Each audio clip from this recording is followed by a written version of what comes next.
Hello Melgoers all over the world! Finally, ito na, sisimulan na natin ang pamamasyal dito sa may India. So alam niyo naman, kilalang kilala talaga itong India sa kanilang mga architectural buildings na katulad nito. Nandito tayo ngayon sa may Humayun's Tomb. So dito talaga kami excited guys. Talagang for sure, Instagrammable lahat ng makikita ninyo ngayon. Pero syempre, sa mga hindi pa po nakasubscribe dyan, please do subscribe, i-like at i-follow niyo po kami sa aming mga social media accounts. At sa mga gagamit naman po ng Klook, please pakigamit nyo na po yung aming promo code para magkaroon kayo ng up to 5% discount. Ano pang gagawin? Tara na, go with me, Mel. I just want us to go. Drop everything and just go. Good morning everyone! Morning, guys. Nandito kami sa may, isa sa mga safest place dito sa may India, ang mga railway station. So grabe, kasi ang dami talagang kumakauka-usa. So kapag nandito na kami sa loob, pakiramdam namin safe na kami. This time guys, mamamasyal na tayo para makita na natin yung landscape ng India, di ba? So grabe talaga guys yung mga experience namin dito. Siyempre hindi na lang lahat binablog na namin kasi nga para mas safe sa amin. So magkita-kita tayo sa mga pupuntahan namin. Sama lang kayo guys. Ito na, nag-download na kami ng railway map nila. So actually, ang totoo lang guys, ang ganda ng railway nila rito system. Ang dami-dami nilang trains. So talagang siya, convenient sana siya. Pero yun nga lang talaga, sa dami kasi talaga ng tao. So yun lang medyo nagkakaproblema. Pero yung talaga nila, yung trains nila, surprisingly, napakarami. Hindi namin in-expect na ganito. Kasi nga, di ba kapag nanonood tayo ng vlog, parang sinasabi, pagka India, ganito, ganyan. Alam niyo na, so hindi naman. Ang ganda nung nila dito, train system nila, nakakagulat.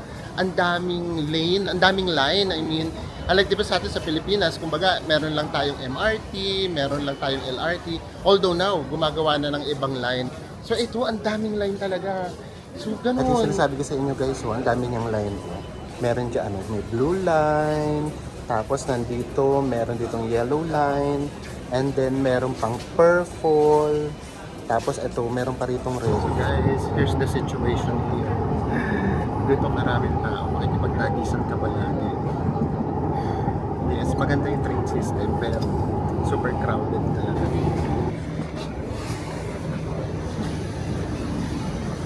Tsaka guys, lahat ng station, lahat talaga gumagana yung mga escalator. So ganun talaga siya. Ang ganda talaga ng train stations nila at saka yung train system nila. Sorry ha. Gusto ko lang talagang sabihin sa inyo kasi baka mamaya pag iniisip natin na India, 'di ba ganun kasi nakikita natin yung parang mga minakasakay na sa may bubong ganyan. So hindi siya ganun, guys. And so ngayon naman, pupuntahan natin ay Humayun's Tomb. Hanapin natin. Hindi namin alam kung maglalakad lang kami or magtutuk-tuk or how much for tuk-tuk? It's okay. Thank you. So, ayan. Hindi pwede yan. Sabay silang sumagot. Oo, Magkaiba ng sagot. magkaiba sila ng sagot. So, lakad lang tayo.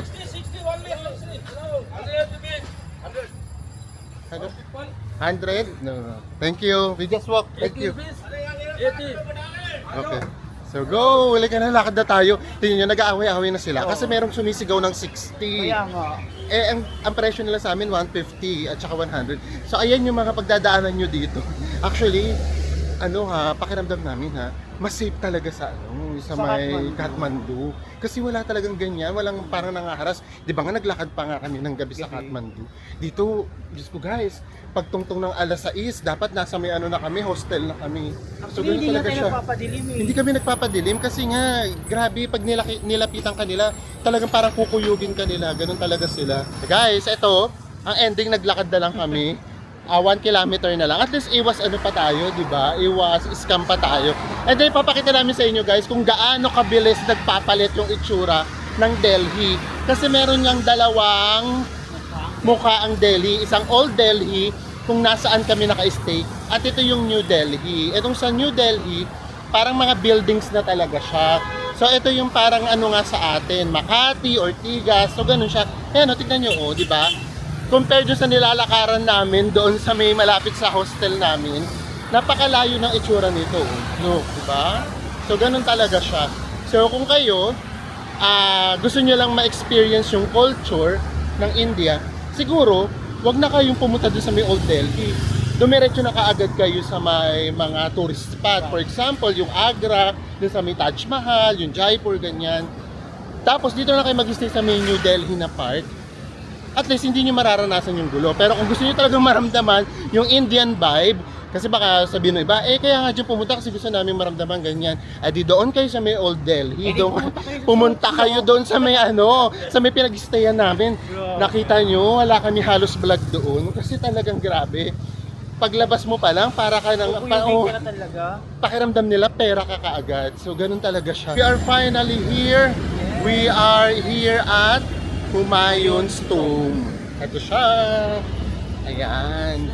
So, punta na tayo. Tignan na natin. Ay, nakarating din tayo finally. Pagtagumpayan natin. Pagtagumpayan na natin. And ito na, makakita na talaga tayo ng totoong Indian architecture. Kasi yun naman yung pinunta talaga namin dito eh. Yung landscape, yung architecture, yung iba talaga sa paningin natin. So, ang entrance ay 600. So, magkano yung 600? So, i-divide lang sa basta 70%. Ganon. Sa 600, 70% yung pera natin. Ganun lang namin ginawa. So, huwag na kayong magalit sa amin kapag hindi tama yung namin. Yung, tawag nito, yung conversion namin. Tapos sabihin na lang namin sa inyo yung totoong price, tapos kayo na lang mag-convert. So, may mangilan-ngilan ng turista nandito na ibang lahi. Ayun na nakalagay, beware of pickpockets. Imagine nandito na yan, meron pa rin ganung nakalagay. So, kapag ka Indians, kapag ka nationals nila, 40 lang yung bayad. Ang laki ng difference. Kaya yung mga pupuntahan natin, mostly, talagang siya, pack siya ng tourist. Pero karamihan kalahi nila kasi nga mura yung entrance. So sa atin mahal. So yan yung 600, pumapatak siya ng 420 sa atin. Nasa ganun na lang 70%. Guys, yung mga foreigners na nandito, meron silang mga tour guide. Kami wala. Actually, yung mga foreigners kasi gusto talaga nila Yung mga malaman history ng bawat Oo, kami hindi. structure. Picture. DIY kasi talaga tayo. Picture. Ang ganda. Dito pala ang ganda na. Tapos ang laki niya. It's a complex pala talaga. So hindi siya yung yung makikita mo na pagpasok mo yun na kagad yun. Hindi. Ang dami mo pang pupuntahan. So tignan natin. Kung lahat makikita natin. Ito. Ito yung Ito yung Isakan's Garden Tomb. Tignan natin siya. Ito yung itsura niya. Ganito yung itsura niya dito sa may picture. Ayan. Tignan natin in person kung ganun din yung magiging itsura niya. Tatlo yung tomb dito. Itong nakikita nyo ngayon ay Isakan Tomb. Ang ganda niya guys, grabe. Ganda nung details. Ayan yung color blue. Tapos yung parang brown na nagre-red. So talagang royalty na royalty yung dating niya. Tapos nakaka-add pa yung nakita nyo kanina na maraming kalapating lumilipad. Is nandito na tayo sa may pinaka-tomb. Ito yung itsura niya guys. So dito talaga sila mga nakahimlay. Ayan talaga yun. So ayan yung itsura niya, 'di ba? Na-preserve nila. So yung actual body daw nandito daw talaga. Yun yung sabi ha. Actually nakikinig lang ako. May mga mag-offer naman sa inyo kung gusto niyo ng guide. Pero kami nga hindi na kasi alam niyo na, baka mas maano pa tayo, ma-scam pa tayo. At saka hindi naman tayo more on history.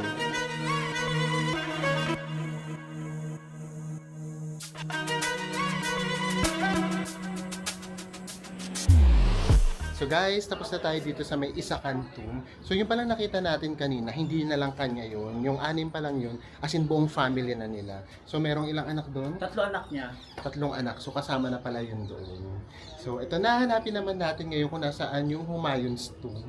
Kasi syempre, the fact na yun yung pangalan nito, baka mas magnificent pa yun. So, by now, talagang grabe. Maganda siya in all fairness. So, alam nyo na, yung history nga, patawarin nyo na kami, guys. Hindi kami pang history. Hindi namin perfect yan. Hindi namin perfect. At hindi rin namin, forte yan. Ano lang kami, sightseeing lang kami. Ituturo lang namin sa inyo kung saan maganda mag-picture, ganyan. So, ganun lang kami. Palabas na tayo sa unang tomb pa lang yan, ha. And by this time, anong oras na? Sorry. So, before 12 na. So, ito na, nagdadatingan na yung mga tourist. So, ito yung mga naka-tour guide. Ano tawag doon? Tour package, parang ganyan. Oo. So, ayan, sila yung dumarating sila. So, ang maganda sa atin na paaga-aga tayo. So, medyo na-solo pa natin siya. By this time, hindi na siguro. Kasi ang dami na talagang dumarating. So guys, papasok na ulit tayo. Tignan nyo naman guys. Parang nasa may pinaka-gate pa lang tayo. Pero look at this view. Diyos ko. Ito yung mga hindi talaga natin makikita sa atin. So that's why, paulit-ulit namin sa inyo sasabihin na Enzo na you should travel the world. Kasi kapag ka mas marami kang nakikita, the more na marami kang nakikita, the more mo nare-realize na parang napakaliit pala nung mundo natin sa Pilipinas. Kasi meron pang malaking mundo na naghihintay sa atin. Come on! This is it! Ito na yung Humayun's Tomb. Ay nako, grabe guys. Sana na-justify nung camera namin kung gaano siya kaganda. Look! Ang ganda niya guys, promise. Itong Humayun's Tomb ay pinagawa ng kanyang asawa na si Mughal Empress Bega Begum para sa may memory nga mismo ni Humayun. So, ayan siya guys, no? Grabe. Ang ganda niya talaga. Hello! Good morning! Hi! Hello! Hello! Hola! Hello! Hello! Hello! Hello! Hi! Hello! Hello! Hello! Hi! Miss mo yata maging teacher. Oo, na-miss ko yata maging teacher, guys. Ganito rin kami sa may Vietnam at saka sa may Thailand. Para kaming nagiging artista. Parang tinatawagan na yata ulit ako, ha? Ang ganda-ganda nitong mga nakikita namin dito. Pero sa Enzo, gina-gina naman. Grabe, talagang kahit dito nagtatry talaga sila mang scam. Una, naghahanap sila ng ticket. At the fact na nakapasok na nga dito, ibig sabihin, nakabili na tayo ng ticket, di ba? Tapos, bago daw mag-video, kailangan daw magbayad ng 25 na tawag nito, Indian rupees. Which is mura lang naman. Kaya lang kasi nakakainis. Yung alam mong parang niloloko ka na. Tapos sinasabi namin, saan magbabayad? Doon kami mismo magbabayad sa may ticket office. Sabi, hindi, dito. So, ayan. Yun Ay, wala. yung nakakainis, Oo. diba? Ayun, ngayon, nagbibideo kami. Wala naman. Ayun, Gina-G ako. Oo, hintayin namin tawagin ulit kami. Ganun lang naman yun. Grabe, kahit talaga sa may loob, meron pa din.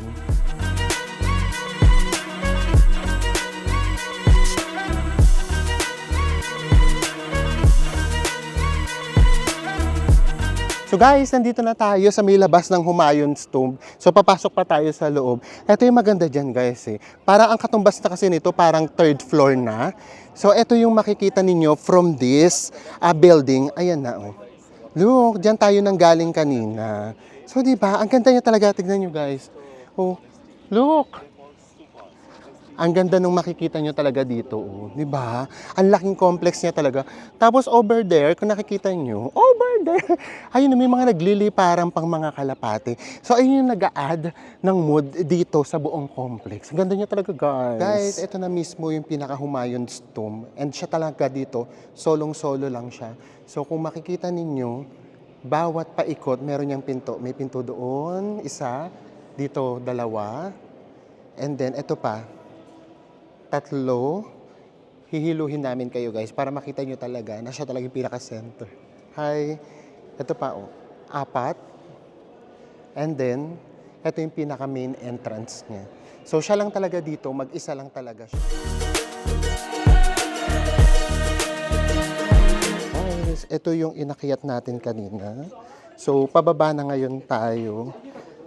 Hindi na namin mahanap-hanap yung pangatlong tomb. So guys, eto na, palabas na tayo. Pero tignan nyo muna. Ayan o. 12 noon, ganito lang karami yung pumapasok na turista. So buti na lang talaga, napaaga-aga tayo. Pero ngayong palabas na tayo, grabe kasi hindi namin kinaya. Kasi grabe, hindi namin alam kung anong mauna. Yung makikita ba namin yung pangatlong tomb o himatayin kami sobrang uhaw. Kasi guys, napakainit dito guys. Yes, so napakasyo nga talaga namin na hindi ba namin naisipang magbaon ng tubig.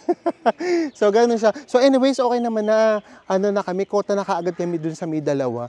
Kasi ang laki niya talaga guys. So ito pa lang feeling ko kahit nga 3 hours nyo itong ikutin hindi ito mauubos. I mean talagang hindi nyo ito maiikot ng gano'n or siguro sakto lang.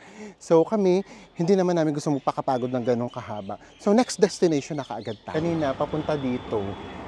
Naglakad lang kami, di ba? Kaya lang ngayon, katanghali ang tapat, hindi na namin carry. So, nakipagtawaran na naman kami. Eh, ang pinakamababa nga offer na kanina sa amin doon ay, ano yung 60. tagato? 60. So, kanina ino-offer sa amin 300. Hindi kami pumayag, 60 lang sabi namin. So, may pumayag naman ito. Tapos, hindi na namin na-play.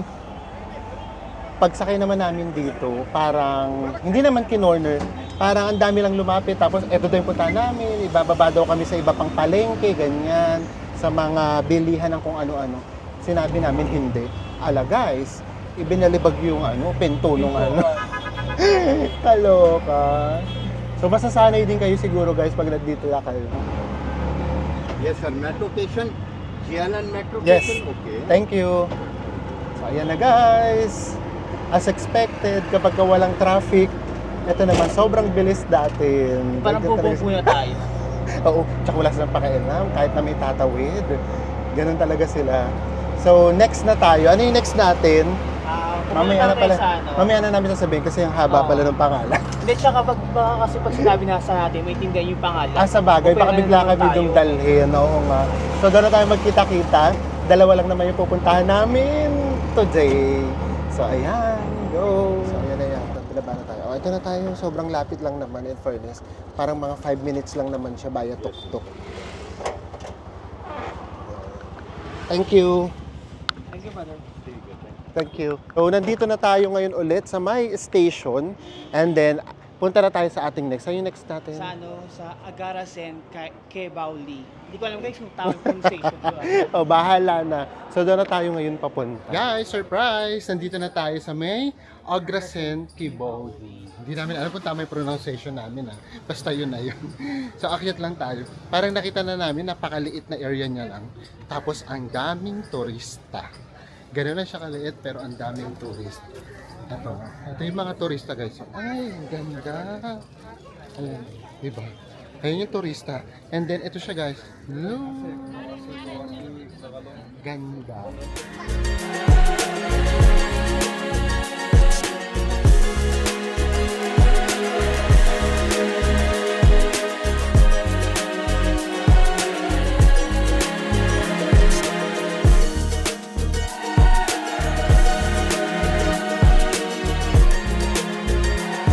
We're here na. So para kami nasa Coliseum, lahat kami nakaupo. Ayun, pati nasa itaas, nakaupo. So, ito nga pala guys ito yung ginagamit dati nilang water reserve. But on the other hand, meron ditong nakakatakot na story. Kasi daw guys, naniniwala sila dito na merong hypnotic magic na nag-a-attract sa tao para magpakamatay dito sa dam na to. Ang nangyayari daw dito, pag once na mayroong nagpapakamatay, tumataas daw yung level ng tubig. So ayan, sa mga chismis, si Enzo na ang bahala dyan. O diba, mas magaling kami sa chismis kaysa sa history. Pero sayang kasi tignan nyo guys, alam nyo ba, hindi pa man, may nakaplano na akong gawin. Gusto kong maglakad sana doon, yung doon. Pero hinarangan na. Before wala naman, pwede ditong maglakad-lakad. So wali, Diyos ko, nasayang yung damit ko. Dito ko pa naman talaga pinaghandaang maglakad. Itong damit kong to. Oh, diba? Ang ganda pa naman ng kulay ng damit ko. Pakita mo nga, outfit check! Outfit check! Oh guys, ito yung damit ko ngayon. Bumagay din sa may kulay ko, 'di ba? Nagmukha talaga akong puno. Brown na brown ako. So, sayang, wali. Pero ang ganda niya. Promise, ang liit niya lang, pero ang ganda nung dating niya. Guys, alam niyo ba kung ano yung nakaka-amaze doon? Kasi tignan niyo kaming lahat, 'di ba? Nandito lang kami nanonood. Para kaming nanonood ng sine. Tapos ito yung pelikulang pinapanood namin. Hindi nagsasalita, hindi gumagalaw, pero lahat kami nanonood. So, ibig sabihin, lahat talaga kami, na-amaze kami sa may lugar. So, ito yung magic ng lugar na ito. Matitignan niyo itong area na to, as in, maliit lang talaga siya. Pero tama grabe kasi yung pagkakagawa. Iba yung itsura niya, tapos lalo pa siyang napaganda nung nagluma na. So, ganito na yung nag-itsura niya. Natural po guys So, yun. So, wala iba talaga dito sa India. Talagang grabe. Talagang, yes, ang daming scammers, ang daming yung sasalamuhan na medyo bastos, walang manners. Totoo yan pero sa labas naman yun. Pero itong mga ganito, napaka-worth it ka na para pumunta ng India. Pero hindi namin kayo inaayang pumunta rito. Katulad sa Kathmandu, sinabi namin sa inyo, Kathmandu is not for everyone. So ito din, lalo na tong India. So, hindi talaga siya for everyone. Hindi siya, pakiramdam ko ha, parang ako hindi ko rito kaya mag-solo travel. Pero may nakikita kaming mga foreigners na solo traveler. Meron ng may edad na babae na foreigner, solo travel lang siya. Ayan, so ito na yun guys. Dalawa lang yung napuntahan natin today, pero para sa amin, yung mata namin, busog na busog na. So, hindi pa kasama dun yung history. Alam niyo naman yung history. Wala na kami dyan. So, ito si Enzo, guys. Oh, kasama ka naman sa Enzo. Minsan naman, cameraman ko sa Enzo. So, na-enjoy mo naman? Of course, enjoy na enjoy. Okay, so ayan lang. So maraming salamat sa pagsama nyo sa amin. So dito pa na to sa New Delhi guys. Wala pa tayo dun sa may pupuntahan natin nakasama sa 7 Wonders of the World. For sure, alam nyo na yun. Kaya abang-abang lang and magkita-kita pa ulit tayo sa mga susunod pa nating India Travel Vlogs. Bye everyone!